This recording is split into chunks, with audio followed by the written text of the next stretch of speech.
You need video. Attention spans are collapsing. Buy the right mic. Scale your audience. Content flywheel. Omni-channel strategy.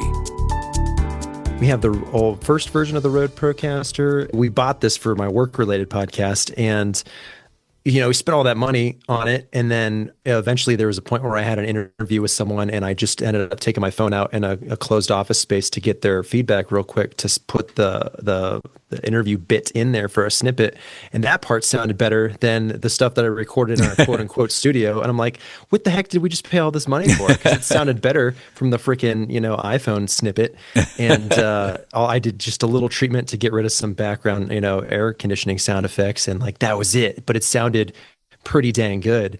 When people are like, oh, you got to get the Joe Rogan mic, like, how about you just mic technique and where you record is 90% of the issue. Podcasting culture has spent the last 10 years inventing increasingly expensive solutions to problems caused by boring podcasts. And today's guest accidentally committed the ultimate act of podcasting heresy. He admitted the iPhone sounded better. Welcome to Monetize This, the podcast about podcasting culture, bad advice, and the people trying to survive both. I'm David Beckmeyer. Podcasting used to be simple. Then some executive somewhere discovered two people talking into microphones. So tell us where people can find you. What's your podcast called? Or maybe I think you've got several. So tell us where you want to send people. Well, you know what? I'll focus on the one. That's my main pride and joy right now. Afterlight Fictions. If you go to afterlightfictions.com, that's where you'll find it's a storytelling podcast. It's a mix of original and some familiar stories that are out there for the public to kind of repurpose. And so, or not my stories to repurpose, but you know what I mean? The ones that are in the public domain. And so, you can either go to the website or, whatever your favorite legitimate podcast listening app is, it should be on there as well. And I know that phrase itself is a trigger. We're going to definitely have to talk about that. So that might be a future episode. Yes, we found one. A man willing to say legitimate podcast app out loud in the year 2026. This is Jonathan Marsh, audio fiction creator, RSS enthusiast, probably owns cables in labeled bags. I try not to get that hung up on what it is or what it isn't, but tell us a little bit about some of your passion around, this idea that you can call whatever you want a podcast. Yeah, so I first started hearing about it on other podcasts for like Pod News Weekly, shout out to that lovely show. And they were talking about some upcoming stuff from I can't think of the comedian's name, but basically he was going to have a show on Netflix. But the host of Pod News was joking, or one of the co-hosts was joking, like, guess what? You can't find it anywhere else except Netflix. And it didn't really sink in until I saw it pop up in my feed on Netflix. And sure enough, when I watched it, it's two guys talking. I think they were in a garage. They had a cigarette going in the background or whatever it was. And it even said in the beginning, like, a Netflix podcast. It was very like clear this is what they're saying it is, but you can't find it anywhere else outside of Netflix. And so a lot of folks might say, hey, it's whatever it is, man. Like, it's just jazz. It's podcast jazz. And, I respect that idea to a point, but I think it is clear to have a definition of what podcasts are. I guess the angle I'm coming from with this is if you can't define something, then what is it? If it's just whatever it is to everyone, then it's nothing. And so I want you to think, for example, if someone came to you and said, hey, I want to start a podcast, like, did your brain just crash a little bit and think like, oh, what do they mean by podcast? Are you talking video or are you talking audio only? Like, both are legitimate, but there's different variations of things. So the prime example that I think I get into with why it's important to consider kind of having something in your head formulated as to what a podcast is just the legality of like in my case, for my storytelling podcast, like the legal implications of when I go to get music and sound effects.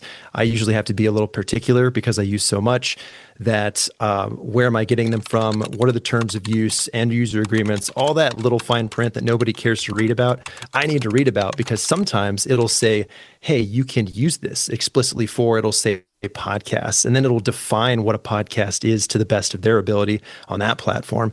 And so legally, if I go to download something and I'm looking at the terms of use or whatever the legal jargon is, and also disclaimer, I am not a lawyer, and nor is anyone else on this show, so this is not legal advice, but this is commentary. And so when I'm reading it, if it says it's good for X, Y, and Z, and I can use it in this manner, and if I want to use something, like usually there's separate tiers for buying things depending on where you get your music from, we'll say, for example. And if you want to use that music on something like a video on demand platform or commercialize it on TV, then they change the prices and it goes up significantly. So if I am just wanting to do podcasting, in my opinion, I shouldn't have to pay as much. But if we start to get real nebulous with what that is, who's to stop the platforms dishing out the music to say, like, you know what, people are kind of getting away with stuff, let's bump the price up because podcasting is whatever, and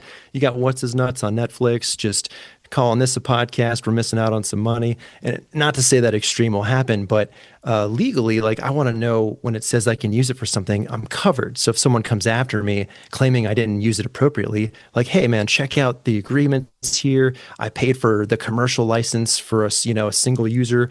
And it can get a little weird if you don't have things clearly defined. That's interesting. That's an interesting perspective. I hadn't really thought about that because I was often thinking about it sort of culturally, what's a podcast and that kind of thing, yeah. Right? But yeah, if it's going to be used in contractual language like that, I mean, and historically, I'm sure you can see when they write these licenses, like sometimes there's a license for, like Instagram or YouTube, blah, but not podcasts. Like if you want podcasts, right, it's either not available or it's another license fee. Like there's another fee if you want it for absolutely. A podcast. And so they have some definition of what they think a podcast is. And it's not just a YouTube channel, apparently, from that and that contract, right? It's something else. So yeah, it's a good point, And I wonder how many do have, large sections that say what a podcast is, because I bet they don't have that much detail about it. Yeah, depending on the website you go to, it can get really generic very quickly, and that's where I'm uncomfortable because I'm thinking, like, in the back of my head, well, if you haven't taken the time to articulate what some of these things are legally, how good of a job are you going to do defending me if someone comes after me for something? But I'd rather pay a little more money to just give me the mental sanity of, like, oh, I feel like everybody's done their homework and I have a little bit less to worry about, just to be on the side, err on the side of caution. The modern podcast economy is now so confusing that audio fiction creators are forced to become part-time copyright attorneys. This episode is sponsored by the Platinum Podcast Domination Accelerator. Learn how to monetize your unfinished podcast idea before recording episode 1. Like everything in podcasting, in my opinion, is about, can you tell a good story? And however you need to do that. When we were talking a few minutes ago, I was thinking, man, I went too long on that. That could totally be cut and it would not affect the flow. And so, or it would make it better. And, it's just, how can you tell a good story? Because like you said, some of us, it's different when I'm talking to someone, in a room and it's just us. But when you get the headphones on and you start to get a little self-conscious, you gotta change things unconsciously. Even when, like, there are people who are really good at it naturally, but it's still an acquired skill in most cases. So you can get better at it. Don't beat yourself up too much. If you find yourself struggling, like, you'll get better, but you got to do it to get better. Yeah, that's a good point. Right. I mean, yeah, you can read all the books you want on it. Yeah. It's not going to make any difference. There's plenty of them out there to buy too. A lot of people want to sell you a good book, and there are some good ones, but yeah. There are currently 3 accredited podcast universities: Reddit, YouTube Thumbnails, and a guy named Tyler selling a course. When people say, like, I can use whatever I want because of fair use, like, that is a trigger for me every time. Yeah. Oh, you hear it all the time too. Yeah. Oh my gosh. I don't know. Do you follow any, like, of the podcast threads on Reddit by chance? A little bit. Yeah. I go in there. I put a suit on, fire suit, and go in there once in a while. Oh my gosh. Some of the advice people are giving out, I'm like, this is horrible.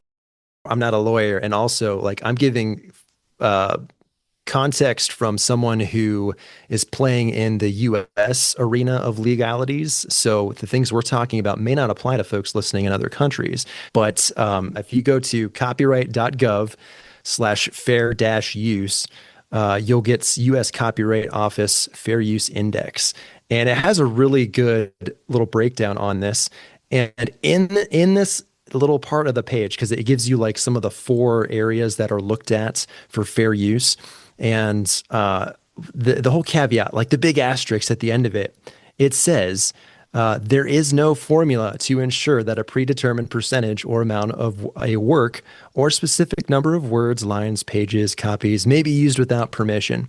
And so the gist is keep in mind, I cannot emphasize enough, there's no safe amount of something. What really comes down to, is if, like, one, remember, fair use is not a permission slip to do whatever the heck you want. It is a defense after someone's already claimed you did something you shouldn't. And so the other thing, a lot of things come down to, is what you did transformative enough to be considered like original work, even though, like, if you think of like Jon Stewart, he's going to play clips of stuff as he's making fun of things and talking about stuff. And so a little snippet's played for the political joke or whatever is going to happen. And then he has his own commentary. So it's not just he's playing the whole darn work and then comments after it all. So you'd be a little more at risk because you're just putting the whole dang work out there for whatever the clip was. But the gist is they spice it up a little bit with interjecting commentary. It becomes more transformative, and you're not just displaying the heart of the work. That's a phrase you might hear come up a lot in these conversations. So in essence, I'm just going to keep coming back to that word transformative. But here's the kicker. Of all this crap that we're talking about, it still comes down to, does the judge agree with what you said? And so one judge may not totally agree with another judge. So some of these definitions, when you look up that site that I mentioned, one judge may be a little bit different on how they interpret some stuff. So it doesn't mean you can't use little snippets of things. Just know that there's not a safe amount. So, like, I'm not going to tell you ways to skirt around the law, but it depends on the context is the gist of it. And so fair use is not a permission slip is the big thing to take from that. If you're thinking about doing a podcast, just go for it. The longer you wait, the more you're going to wish you just started it sooner. And then once you build up that bank of episodes in the library, that's what people kind of nibble on in between episodes. So you can't have an audience if you never do the episode. So just do it. Don't wait. You can always upgrade stuff later. Podcasting culture keeps trying to turn podcasting into content strategy. But most of the people still doing this just like making stuff. And honestly, that's probably why they're still here.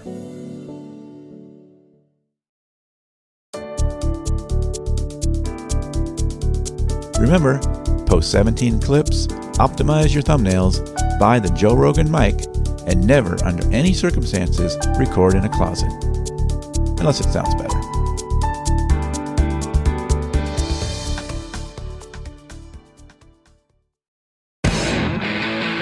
That's it for this episode of Monetize This. I hope you enjoyed the episode, and please subscribe if you did, and tell your friends about it. You can also find more at monetizethispodcast.com.